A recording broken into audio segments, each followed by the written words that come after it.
Coucou les petits loulous, j'espère que vous allez tous très bien. On se retrouve aujourd'hui pour une nouvelle histoire.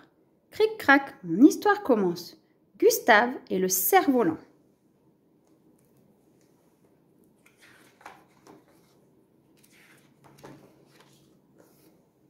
Je m'ennuie, dit Gustave en regardant le ciel.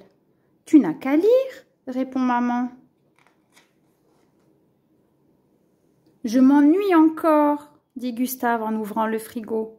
Tu peux jouer, répond maman.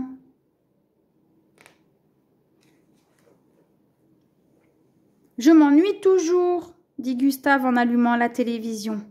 Dessine, propose maman. Gustave prend ses tubes de peinture et trempe son pinceau dans la couleur.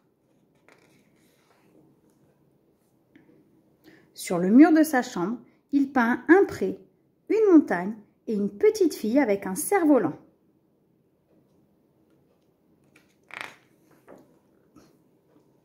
Puis, il entre dans le paysage. « Bonjour, dit la petite fille.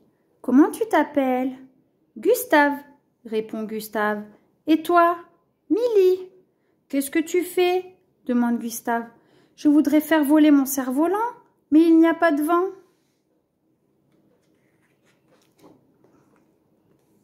Gustave trempe son pinceau dans l'eau et dessine le vent. Et le cerf-volant s'élève dans le ciel. Milly applaudit. Mais soudain, le vent se met à souffler si fort que la petite fille lâche le cerf-volant.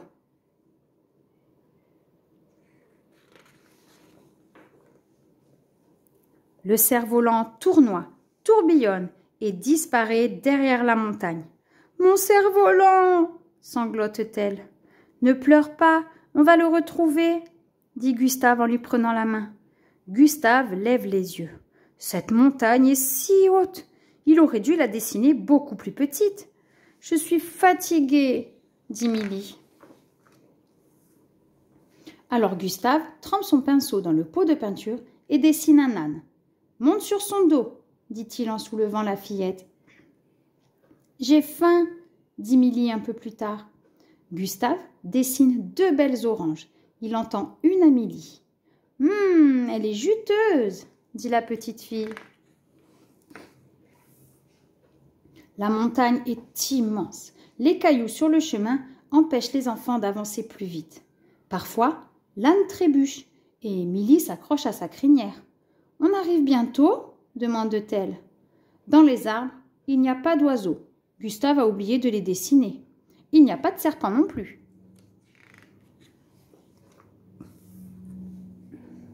Parvenus au sommet, les deux enfants aperçoivent le cerf-volant en contrebas.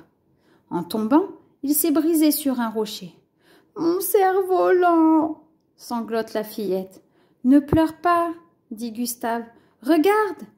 Il trempe son pinceau dans le pot de peinture et dessine un cerf-volant encore plus beau. « Merci !»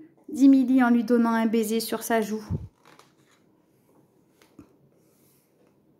Pour descendre de la montagne, il leur faut beaucoup moins de temps. « Je dois partir, » dit Gustave de retour dans le pré. « On m'attend. »« Qui t'attend ?» demande Milly. « Ma famille. »« C'est quoi une famille ?» demande Milly. « Ma mère, mon père, ma sœur. »« Ah !» dit la fillette. « Moi, je n'ai pas de famille. Je suis toute seule ici. » Alors Gustave trempe son pinceau dans le pot de peinture. Il dessine une maison et un homme et une femme qui sourit. « Maintenant, rentre chez toi, tes parents t'attendent. »« Tu reviendras me voir ?» demande Milly. Gustave hoche la tête. À présent, il est couché sur son lit. Il regarde le mur de sa chambre. Et le temps passe sans qu'il s'en aperçoive. Soudain, sur la tapisserie, une petite main lui fait un signe. Gustave plisse les yeux. Il distingue un homme, une femme et une petite fille qui court après un cerf-volant. La petite fille le regarde en souriant. « À tout à l'heure, Gustave !» murmure-t-elle.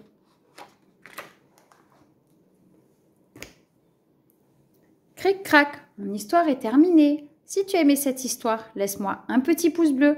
Et si tu veux savoir quand une nouvelle vidéo est disponible, demande à un adulte si tu peux t'abonner.